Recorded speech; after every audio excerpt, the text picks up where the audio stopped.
अनुपमा भागते भागते आ ही रही होती है, तभी उसकी चप्पल टूट जाती है और जैसे ही वो टाइम देखने के लिए अपना फोन निकालती है तो वो भी बंद हो चुका होता है, जिस वजह से अनुपमा काफी परेशान होकर दौड़ने लगती है। तभी सरिता उसे रोककर बताती है कि मनोहर जी के पास जाने के लिए तुझे आज बस से जाना होगा, क्योंकि लोकल रेलवे ट्रैक में पानी भर गया है। ये सुनकर अनुपमा और भी ज्यादा परेशान हो जाती है।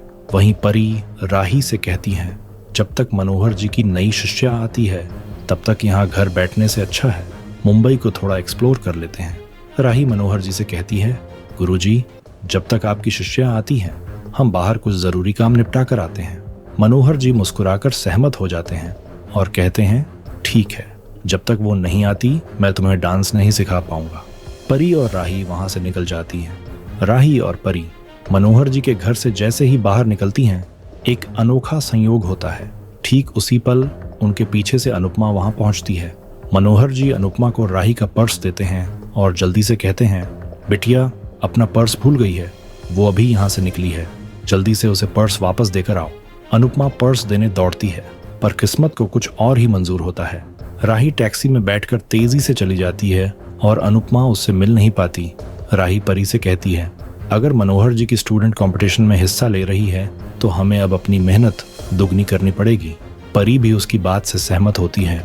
इधर अनुपमा सोचती है, जब उसे अपना पर्स याद आएगा तो वो खुद ही लेने आ जाएगी। थोड़ी देर बाद राही अपना पर्स ढूंढती है, तभी परी उसे याद दिलाती है, शायद आप पर्स वहीं भूल गई होंगी, मनोहर जी के घर। वो दोनों बिना देरी किए वापस जाने का फैसला करती हैं। दूसरी तरफ मनोहर जी अनुपमा से कहते हैं, जब उसे याद आएगा तो वापस लेने आ जाएगी। इधर परी और राही वापस आती हैं। अनुपमा मनोहर जी से उनकी दवाई के बारे में पूछती है तो वो कहते हैं कि वो दवाई लेना भूल गए। अनुपमा तुरंत बिना सोचे समझे उनके लिए दवाई लेने चली जाती है। राही वहीं आती है तो मनोहर जी बताते हैं कि तिलोत्तमा दवाई लेने गई है। राही अपना पर्स लेकर मन में सोचती है, फिर से हमारा मिलना नहीं हुआ, लगता है तकदीर को कुछ और ही मंजूर है। राही वहां से चली जाती है। अनुपमा वापस आती है तो मनोहर जी अनुपमा की परेशानी देखकर कहते हैं, तुम दोनों का मिलना तभी होगा जब किस्मत में लिखा होगा। अनुपमा इस बात पर और भी परेशान हो जाती है। दूसरी तरफ पराग नए कंस्ट्रक्शन प्रोजेक्ट को लेकर प्रेम, अनिल और गौतम के साथ एक मीटिंग में होता है। पराग बड़े ही साफ शब्दों में कहता है, कंस्ट्रक्शन के बिजनेस में ये हमारा पहला कदम है, इसलिए हमें इसमें शुरू से अंत तक हर चीज में शामिल रहना है। पराग उन्हें समझाता है, हमें बेईमानी से एक पैसा भी नहीं कमाना है, इसलिए हमें हर हाल में कानूनी तौर पर और मोरल रूप से सही होना चाहिए। अनिल भी पराग की बात से पूरी तरह सहमत होता है। प्रेम अपने मन में सोचता है, राही मुंबई में है और मम्मी भी वहां हैं, अब मुझे भी मुंबई जाना पड़ेगा। पता नहीं ऐसा क्यों लग रहा है कि वहां कुछ बहुत बड़ा होने वाला है। दूसरी तरफ मनोहर जी अनुपमा को बताते हैं कि उन्हें नन्ही परी अनाथ आश्रम से फोन आया है। उन्होंने वहां के बच्चों को डांस सिखाने के लिए अनुपमा से मदद मांगी है। अनुपमा जैसे ही आश्रम का नाम सुनती है तो वो अपनी पुरानी यादों में खो जाती है। उसकी आंखों में बीते हुए खुशनुमा पल चमक उठते हैं। मनोहर जी डांस सिखाने के लिए अनुपमा से मदद मांगते हैं। उनकी नजरें अनुपमा पर टिकी हैं। अनुपमा उनकी मदद करने के लिए खुशी खुशी तैयार हो जाती है। इसके बाद अनुपमा घर आती है तो देखती है कि सब उसे अजीब नजरों से घूर कर देख रहे होते हैं। उनके चेहरों पर गुस्सा और हैरानी दोनों होते हैं। सरिता तुरंत अनुपमा से बहस करने लगती है। उसकी आवाज में एक तीखापन है, तुमने मेरे पति को क्यों मारा? अनुपमा हैरान होती है, फिर जवाब देती है, आपको मारता था इसलिए मैंने ऐसा किया। क्या मैं चुपचाप देखती रहती जब वो आप पर जुल्म कर रहा था? सरिता और भी भड़क जाती है, तुम हमारे मामले में क्यों घुसी? ये हमारा घर का मसला था, तुम्हें इसमें पड़ने की क्या जरूरत थी? जसप्रीत बीच में आती है और सरिता को रोकने की कोशिश करती है। अनुपमा तो सिर्फ तुम्हारी मदद करना चाह रही थी। सरिता गुस्से में चिल्लाती है, वो मेरा पति है और पति परमेश्वर होता है। जसप्रीत उसे तुरंत टोक देती है, बेवड़े पति को परमेश्वर मत कहो, तुम्हें मारता था और तुम्हारी मासूम बच्ची को स्कूल से निकलवा दिया था, उसे उसके कर्मों की सही सजा मिली है। भारती भी जसप्रीत की बात से पूरी तरह सहमत होती है। सरिता अनुपमा पर अपना पूरा गुस्सा निकालती है तो अनुपमा उसे शांति से समझाती है कि खुद की इज्जत के लिए खड़ा होना बहुत जरूरी है, किसी को अपने ऊपर हावी मत होने दो। लेकिन सरिता पूरी तरह भड़क जाती है और जिद पर अड़ जाती है, अब मुझसे और मेरे पति से दूर रहो, आज के बाद कोई रिश्ता नहीं। सरिता डांस टीम छोड़ने का फैसला करती है। ये सुनकर सभी चौंक जाते हैं, उन्हें अपने कानों पर यकीन नहीं होता। दूसरी तरफ तोशु अंश को पैसे देता है और एक अजीब से अंदाज में कहता है, ये 2 महीने के खर्चे के पैसे हैं, अब अपने हिसाब से चला लेना घर। वो पाखी से भी खर्चे के पैसे देने के लिए कहता है। पाखी कहती है, जब हम ये कंपटीशन जीत जाएंगे मैं तब दे दूंगी। तोशु उसे घड़ी देखते हुए टोकता है। पाखी जवाब देती है, हम जरूर जीतेंगे।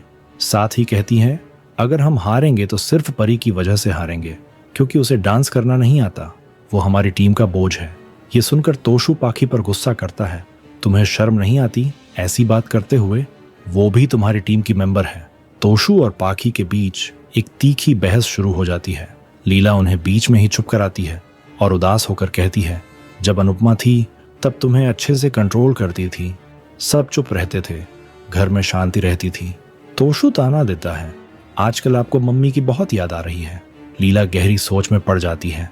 उसके चेहरे पर एक अजीब सा दर्द है। अनुपमा के साथ रहना मुश्किल था, पर उसके बिना जीना तो और भी मुश्किल है। दूसरी तरफ सरिता गुस्से में कहती है कि वो डांस ग्रुप छोड़ रही है।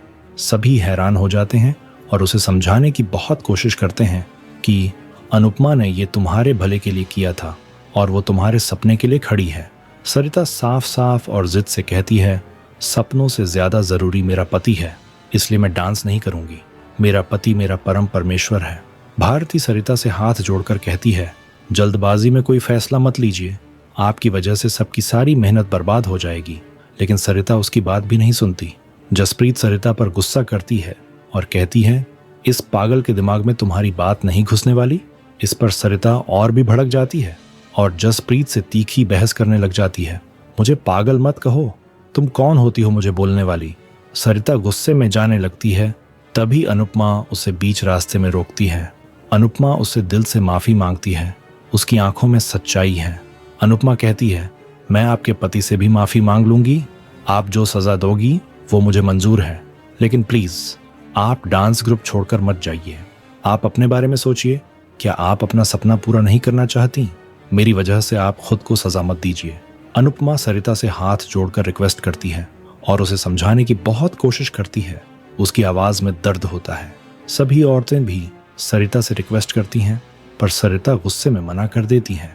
जसप्रीत सरिता पर चिल्लाती है, ये खुद को माधुरी दीक्षित समझती है, पर देखो इसकी हरकतें। सरिता जवाब देती है, अब मेरे बिना जीत कर दिखाओ, और ये बात बोल के वो वहां से चली जाती है, सबको हैरान छोड़कर।